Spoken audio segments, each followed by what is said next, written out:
এ পর্যায়ে পবিত্র প্রণয় নিয়ে কথা বলার জন্য আহ্বান জানাবো আমাদের ফাহিম আবরার আজহারি। আসসালামু আলাইকুম ওয়া রাহমাতুল্লাহ। আমার আসলে খুব বেশি কিছু বলার নাই, যা বলার মাসুদ ভাইয়ের আশেপাশের লোকজন বা মাসুদ ভাইয়ের সাথে সম্পৃক্ত যারা ছিলেন তারা বলে দিয়েছে। আমি শুধু আমার অনুভূতিটা ব্যক্ত করি। মানে এটা সম্ভবত বইমেলায় প্রকাশিত হয়েছিল, 21-এ বইমেলায় প্রকাশিত হয়েছিল। তো মানে আমার কাছে যে জিনিসটা মানে খুব বেশি অবাক করেছে যে আমাদের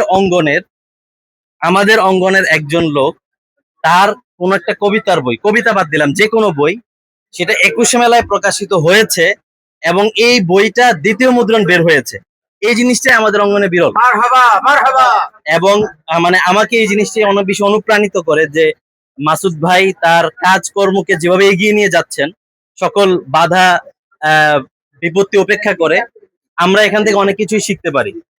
আমি বলছি না যে মাসুদ ভাই বই লিখে বিখ্যাত হয়ে গেছেন, এমন কিছু না, যদিও এটা পাঠক নন্দিত বই। মাসুদ ভাইয়ের আমি কেন বলছি না, কারণ বললে এটা এখানেই থেমে যেতে পারে। আমরা চাই না যে মাসুদ ভাই এখানে থেমে যাক। মাসুদ ভাই আর অনেক অনেক দূর যাবে ইনশাআল্লাহ। ঠিক আছে, সবাই মাসুদ ভাইয়ের জন্য দোয়া করবেন।